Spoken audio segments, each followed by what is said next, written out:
अस्सलाम वालेकुम dear students, उम्मीद आप खैरियत से होंगे। आज के इस लेक्चर में हम एक्सरसाइज 4.5 के क्वेश्चन नंबर 11 से लेकर 14 तक सॉल्व करेंगे। अगेन ऑप्टिमाइजेशन की प्रॉब्लम्स हैं, हमें डिफरेंट सिनेरियोज को मैक्सिमाइज करना है या मिनिमाइज करना है। क्वेश्चन नंबर 11 में हमें एक पोस्टर डिज़ाइन करना है। स्टेटमेंट अगर आप रीड करें तो you are designing a rectangular poster to contain 50 inches square of printing।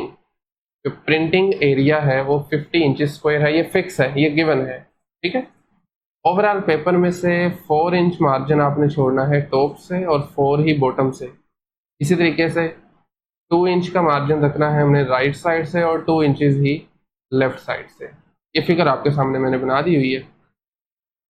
चलें एक्स वाई, वैसे मुझे ऑपोजिट देना चाहिए था, खैर ठीक है, इसको मैंने एक्स कह दिया, ये वाली जो लेंथ है, और इसको हमने वाई कह दिया। अब जो प्रिंटिंग एरिया 50 इंचेस गिवन है मार्जिन देने के बाद, उसकी डिमेंशंस क्या होंगी? एक्स में से हमें 4 ऊपर वाला माइनस करना है, 4 नीचे से, तो ये एक्स माइनस 8 आ जाएगा, ठीक है। और इसी तरीके से y में से हमें 2 राइट साइड से और 2 लेफ्ट से सब्ट्रैक्ट करना है, तो ये x माइनस 8 आ गया, this is y minus 4।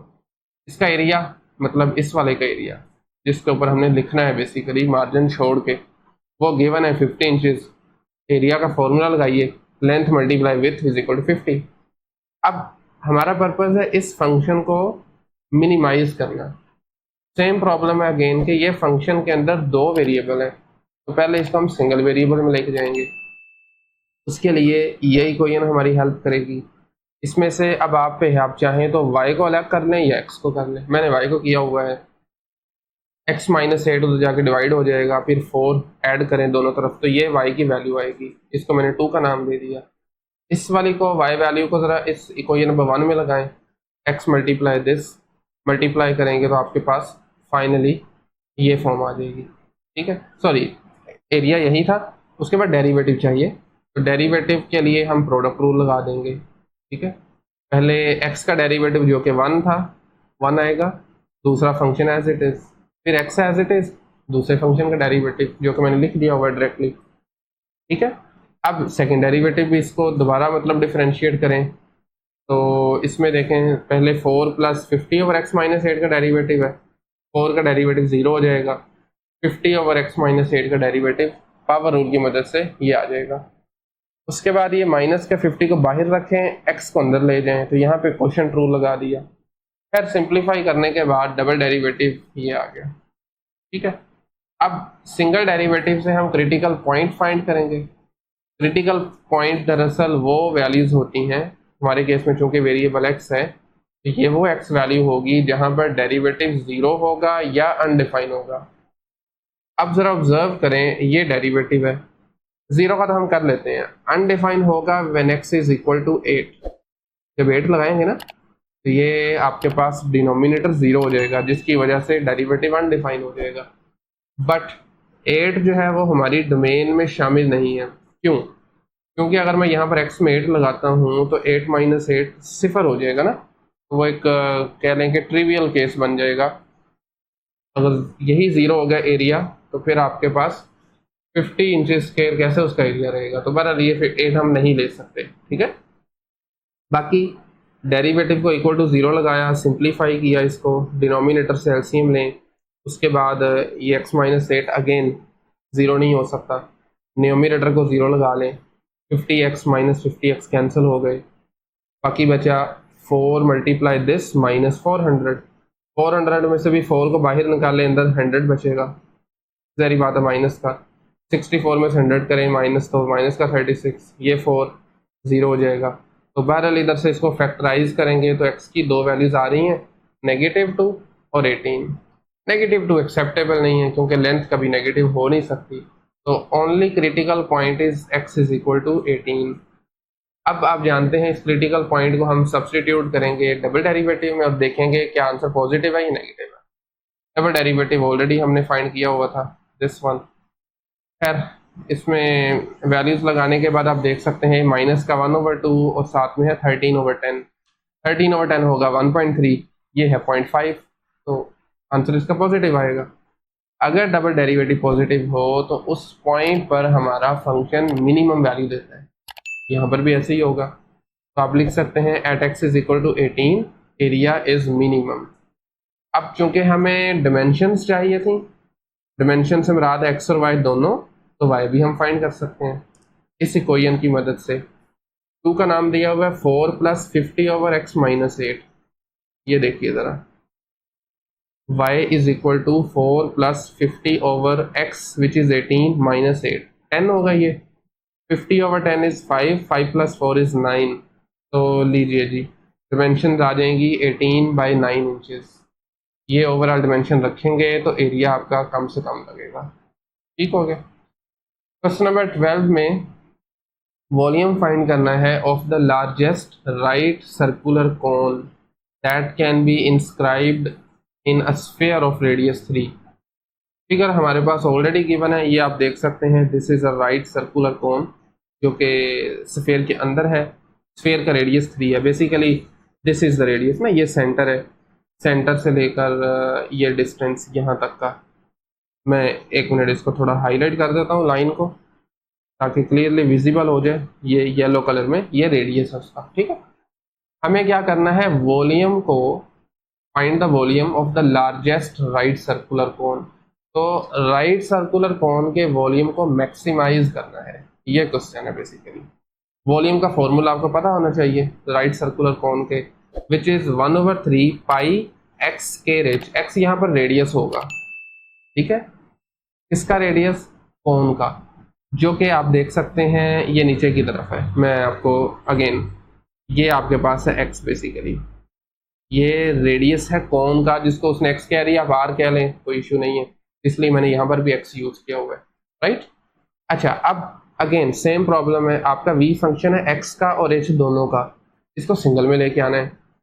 Single में लाने के लिए आपके पास एक से ज़्यादा तरीके हैं। जो मैंने तरीका यूज़ किया है, हमने एक्स और एच को वाई में कन्वर्ट किया है। फिगर के मुताबिक थोड़ा आसान था ये। अब कैसे किया है ये भी सुन लीजिए ज़रा। हाइट क्या है, पहले ज़रा हाइट पे देख लेते हैं, बात करते हैं राइट सर्कुलर कोन की हाइट। तो वो बेसिकली स्टार्ट होती है यहाँ से नीचे तक, ये जो स्काई ब्लू कलर में आपको लाइन लगाई है मैंने। हाइट को आप लिख सकते हैं, इतना इतना पोर्शन है y और ऊपर वाला है 3, तो हम हाइट को लिख सकते हैं y + 3, लिखा जा सकता है ना। तो h y की फॉर्म में आ चुका है। इसी तरीके से एक्स स्क्वायर को भी हमने y की फॉर्म में लेना है, कोई इशू नहीं है। आप थोड़ा ऑब्जर्व करें तो ये एक राइट ट्रायंगल आ रही है, जिसकी आप कह लें कि जो बेस है वो x है, दिस साइड इज y और ये हाइपोटेनियस 3 है। तो पाइथागोरस थ्योरम की मदद से आपका एक्स स्क्वायर बनेगा 3 स्क्वायर माइनस वाई स्क्वायर, क्योंकि पाइथागोरस थ्योरम होगा ना, एक्स स्क्वायर, एक minute okay, x square plus y square is equal to 3 square. ये है पाइथागोरस थ्योरम इस ट्राइंगल के रिस्पेक्ट से। तो अपने वाई स्क्वायर को उधर ले जाएं तो यही चीज़ बन रही है। अब ये दोनों वैल्यूज उठाएं, 1 में लगा दें, तो आप देख सकते हैं कि हमारा जो v फंक्शन है वो सिर्फ y पे आ जाएगा। h की जगह मैंने लगाया y + 3 और x स्क्वायर की जगह लगा दिया 9 - y स्क्वायर। इसको ज़रा सिंप्लीफाई कर लें तो ये v(y) आ जाएगा। उसके बाद डेरिवेटिव लें, सिंपल है, पावर रूल लगेगा, तो ये डेरिवेटिव आ गया इसका। ठीक है, और उसके बाद हमें डबल डेरिवेटिव भी चाहिए। तो अगेन इसको डिफ्रेंशिएट करें, 3 का डेरिवेटिव 0, y स्क्वायर का 2y, -2y का -2, तो ये डेरिवेटिव भी आ गया अपनी सिंपलेस्ट फॉर्म में। अब हमें चाहिए क्रिटिकल पॉइंट्स, वो पॉइंट जहां पर डेरिवेटिव 0 है या अनडिफाइन है। सॉरी, डेरिवेटिव अनडिफाइन हो नहीं सकता। फंक्शन की नोयत इस तरह की है कि इसमें y आप कुछ भी ले लें, ये अनडिफाइन नहीं हो सकता। 0 के लिए आप इसको सॉल्व कर लेंगे, इसी सारे डेरिवेटिव को उठाएं, 0 के इक्वल लगा दें। पाई कांस्टेंट है, ये 0 हो जाएगा उधर जाके। बाकी माइनस से मल्टीप्लाई करें, वाई स्क्वायर + 2y - 3 है। फिर आपने सिंपल जैसे क्वाड्रेटिक को इनको सोल्व करते हैं, 3y - y किया, अल्टीमेटली y की ये दो वैल्यूज आ गई हैं, -3 और 1। -3 अगेन पॉसिबल नहीं है, तो इसका मतलब 1 होगा। अब 1 को आपने डबल डेरिवेटिव में लगाना है, ये लगा दिया। -2 पाई y + 1 था, y की जगह 1, तो 1 + 1 आ गया। अब इस नेगेटिव की वजह से आपका आंसर नेगेटिव रहेगा, तो आप जानते हैं अगर डबल डेरिवेटिव नेगेटिव हो तो हमारा फंक्शन मैक्सिमम वैल्यू देता है, और इस केस में फंक्शन है वॉल्यूम का, वॉल्यूम। तो at y is equal to 1 volume maximum. अब क्वेश्चन को अगर आप दोबारा से रीड करें तो ये क्वेश्चन है कि फाइंड द वॉल्यूम, हमें वॉल्यूम फाइंड करना है of the largest right circular कोन। तो वॉल्यूम फाइंड करने के लिए आप एक मिनट आप क्या करेंगे, y इज इक्वल टू 1 को v में लगाएंगे। v फंक्शन जो है ना हमारा ये वाला, इसमें y की जगह हर जगह 1 लगा दें तो आपके पास मैक्सिमम वॉल्यूम आ जाएगा।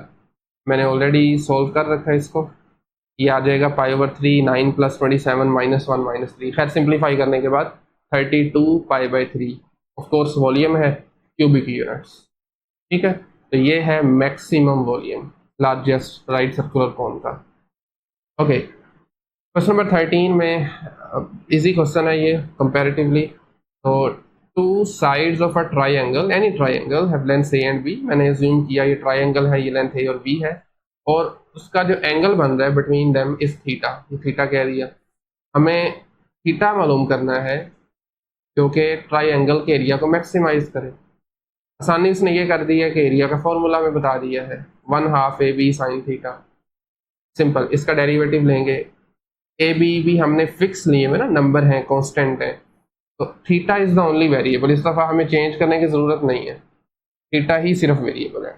और अगेन थीटा की रेंज क्या होगी, 0 से पाई तक। कैसे, क्योंकि ट्राइंगल के अंदर मिनिमम 0 तो बल्कि नहीं हो सकता, 0 से बड़ा ही होगा हमेशा कोई एंगल ट्राइंगल का, और 180 से छोटा होगा। 180 तो पूरा एक होता है ना सेमी सर्कल, इस तरीके से स्ट्रेट लाइन अगर आप कहें तो ये भी पॉसिबल नहीं है, इसलिए थीटा इनके दरमियान में रहेगा। ये फंक्शन है, डेरिवेटिव लें, साइन का डेरिवेटिव होता है कोस, फिर डेरिवेटिव लें, कोस का डेरिवेटिव होगा माइनस साइन, तो ये डबल डेरिवेटिव आ गया। क्रिटिकल पॉइंट के लिए डेरिवेटिव आप 0 लगाएं या इन्फिनिटी, इन्फिनिटी हो नहीं सकता, 0 लगा दें। 1/2 AB cos theta equal to 0। अब 1/2 भी कांस्टेंट है, ए बी भी कांस्टेंट है, दोनों तरफ डिवाइड कर दें, इससे 0 हो जाएगा। ये cos थीटा 0 कब होता है, वैसे तो इन्फिनिटली मैनी वैल्यूज पे होता है, बट हमें इस इंटरवल को फॉलो करना है। इस इंटरवल के अंदर, या यूं कहें कि इस रेंज के अंदर सिर्फ एक ही ऐसी वैल्यू है, दैट इज π/2, जहां पर cos 0 है। तो this is the only critical point. अब इस क्रिटिकल पॉइंट को रखें सेकेंड डेरिवेटिव में, पॉइंट हमने ऑलरेडी किया होगा, ये देखें था -1/2 AB sin थीटा, साइन π/2 है, साइन π/2 1 होता है, तो आंसर आ गया -1/2 AB, नेगेटिव आंसर आ गया, जिसका मतलब है कि एरिया मैक्सिमम होगा किस नंबर पर, व्हेन थीटा इज π/2। तो ये इसका आंसर है। ये था क्वेश्चन नंबर 13। अगले वाले क्वेश्चन को हम अभी जरा सॉल्व कर लेते हैं। तो इसमें बेसिकली हम एक कैन को डिजाइन कर रहे हैं। Lightest, what are the dimensions of the lightest open top, ठीक है, ओपन टॉप साइड से ओपन है, right circular cylindrical can, right cylindrical can है एक basically, that will hold a volume of 1000 centimetre cube. Lightest वो कह रहा है ना, इसका मतलब है हमें इसमें मिनिमाइज करना है बेसिकली। तो सबसे पहले ना जरा आसानी के लिए हम यहाँ पर एक बना ही लेते हैं, राइट सर्कुलर सिलेंडर। मुझे सिर्फ 1 मिनट दीजिए, हम ज़रा, ये भी बेसिकली हमारा पार्ट है ना सॉल्व करने का ऑप्टिमाइजेशन प्रॉब्लम्स को, कि आपने सबसे पहले अगर पॉसिबल हो तो उसकी फिगर बनानी है लाजमी। तो रफली कुछ इस तरह से जी, लेट्स से दिस वन, ये उसकी बॉटम साइड है, टॉप साइड ऑल दो ओपन है, लेकिन चलें हम इसको वैसे ड्रा कर देते हैं, ठीक हो गया। अच्छा जी, तो इसका रेडियस भी हम कह देते हैं, ये सेंटर से लेकर बाउंड्री तक ये इसका रेडियस होगा। तो क्या फॉर्मूला होता है इसके वॉल्यूम का, अगर आपको याद हो तो, दिस इज πr²h, ये फॉर्मूला है वॉल्यूम का, ठीक है। अब हमारे पास भी कुछ इंफॉर्मेशन गिवन है कि वॉल्यूम इसका बेसिकली 1000 सेंटीमीटर क्यूब फिक्स है। तो अब आप क्या करेंगे, since volume is given as 1000 πr²h, ठीक हो गया। तो ये मैंने क्या लिख दिया, एक मिनट से, सॉरी। वॉल्यूम इसका गिवन है 1000 सेंटीमीटर क्यूब। इनको कंपैरिजन करें इन दोनों का, तो आपके पास pi r square h is equal to 1000 आ जाएगा, ठीक है। और यहाँ से आप एच की वैल्यू फाइंड कर सकते हैं। थोड़ा सा हमने तरतीब चेंज कर दी है, लेकिन कोई इशू नहीं है। ये काम वैसे हम बाद में किया करते थे, उसको हम बाद में करेंगे। सबसे पहले आप ज़रा क्वेश्चन को अगर समझें, एक मिनट सिर्फ, क्वेश्चन को समझें तो हमें करना क्या है, पहले ये दोबारा से देख लें। What are the dimensions of the lightest open top right circular cylinder can? Lightest, तो lightest उसी सूरत में होगा जब उसका सरफेस एरिया कम से कम होगा। ऐसे ही है ना, वजन कम रखना है तो जारी बात है सरफेस एरिया उसका कम से कम होना चाहिए। हम दरअसल इस केस में अमाउंट ऑफ मटेरियल जो यूज होना है बेसिकली वो सरफेस एरिया भी होना है ना, तो वो आपने उसको कम से कम रखना है। सरफेस एरिया का फॉर्मूला मैं यहाँ पे लिख देता हूँ। दैट वुड बी, इस केस में आपके पास आ जाता है जी 2 pi r H, 2 pi r H, ये इसकी साइड्स का है। अगर हम बात करें इसकी बॉटम की, वो चूंकि एक सर्कल होगा तो उसका एरिया होता है पाई आर स्क्वायर, सिंपल, ठीक है। अब अगला काम है कि आपने अगेन दो वेरिएबल्स हैं आर और एच, ठीक है। तो सिंगल वेरिएबल में जाना है, उसके लिए एच की वैल्यू ज़रा इसमें लगा दें। इसको मैं 1 कह देता हूँ, जहाँ जहाँ एच है वहाँ पे आर, सॉरी इसकी वैल्यू लगा दें फ्रॉम वन सरफेस एरिया आपके पास आ जाएगा 2 पाई आर, एच की वैल्यू है 1000 divided by pi r square, और उसके साथ था I think pi r square, बिल्कुल pi r square plus pi r square. अब यहाँ से इसको सिंप्लीफाई करेंगे, 2 मल्टीप्लाई 1000, ये 2000 आ जाएगा, पाई पाई से कैंसिल हो जाएगा, ऐसे ही है ना। तो ये बन जाएगा 2000 divided by r plus pi r square. लें जी, ये आपके पास है सरफेस एरिया जो कि सिर्फ और सिर्फ आर पे डिपेंड कर रहा है, एक वेरिएबल पे डिपेंड कर रहा है। अब हम इसका डेरिवेटिव चाहिए होगा। अब देखें 2000 डिवाइडेड बाय आर है, चलें इसको एक बार हम मज़ीद लिख लेते हैं, 2000 r inverse plus pi r square. अब इसका डेरिवेटिव लेते हैं, आसान हो जाएगा पावर रूल की मदद से। -1 शुरू में 2000 और आर में पावर में से कम करेंगे तो ये -2 बन जाएगी, और यहाँ पर अगर बात करें आर स्क्वायर है तो 2r आ जाएगा डेरिवेटिव, पाई भी है तो 2 पाई आर लिख लें। इसी तरीके से अगर हम सेकेंड डेरिवेटिव की बात करें, मतलब इसी को दोबारा अगर डिफ्रेंशिएट करना चाहते हैं तो वो बनेगा आपके पास -2 शुरू में आ जाएगा, 2 से मतलब माइनस मल्टीप्लाई होकर पॉजिटिव 2000 है तो 4000 आ जाएगा, r की पावर -3 प्लस r का डेरिवेटिव 1 हो जाएगा, सिर्फ 2 पाई बचेगा। फर्दर अगर आप इसको रीराइट करते हैं तो ये बनेगा 4000 divided by r cube plus 2 pi, right. अब वापस से इस पे आ जाएं, डेरिवेटिव थोड़ा सा अगर रीराइट करें तो ये है -2000 divided by r square plus 2 pi r। Critical points find करने के लिए डेरिवेटिव को हम रखेंगे इक्वल टू 0, आपने लिख लेना है for critical points, -2000 over r square plus 2 pi r is equal to 0। यहाँ से इस -2000 r स्क्वायर को उधर ले जाएं तो ये बनेगा 2 pi r is equal to 2000 divided by r square, right. अब ये 2 है और यहाँ से 2000 है, ये 1000 बचेगा, r स्क्वायर को उधर ले जाएं तो ये बनेगा आपके पास r cube pi is equal to 1000, ठीक है। तो इसको जब आप सॉल्व करेंगे तो r की वैल्यू हमें बेसिकली चाहिए ना, r की वैल्यू सबसे पहले तो पाई से डिवाइड करें दोनों तरफ, तो r आ जाएगा 1000, सॉरी r क्यूब आ जाएगा 1000 ओवर पाई। अब दोनों तरफ पावर लें 1/3, थोड़ा सा डायरेक्टली कर रहा हूँ, 1000 की पावर 1/3 लेंगे वो 10 के बराबर होता है, जबकि नीचे आपको वैसे लिखना पड़ेगा, मैं क्यूब रूट लिख देता हूँ, सॉरी पाई अंदर और 3 ऊपर। इसका मतलब है पाई की power 1/3। So this is the critical point. अब हम इस क्रिटिकल पॉइंट को, अच्छा इसके अलावा अगर हम देखें तो हमारा जो क्रिटिकल पॉइंट है वो ज़ीरो भी हो सकता है, क्योंकि ज़ीरो पर डेरिवेटिव अनडिफाइन हो रहा है। बट ज़ीरो हम कंसिडर नहीं करेंगे, ठीक है, हमारी डोमेन में नहीं है ज़ीरो, आप ले नहीं सकते रेडियस। तो this is the only critical point. इसको ज़रा सेकंड डेरिवेटिव में लगाएं। सेकंड डेरिवेटिव को मैं नाम दे देता हूँ कोई नंबर 3 का, लेट्स से, और ये है 4000/r³। तो हम लिखेंगे सेकंड डेरिवेटिव एट 10/π⁴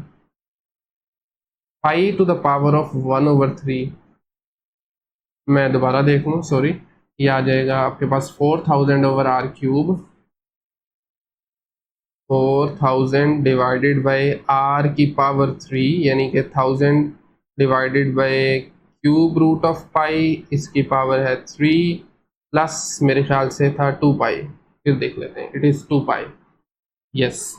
अच्छा जी, अब देखें नीचे 10⁻³ अगेन ये 1000 बन जाएगा, जबकि नीचे अगर आप देखें डिनोमिनेटर के डिनोमिनेटर में तो ये क्यूब और 1/3 कैंसिल हो जाएगा। कैसे?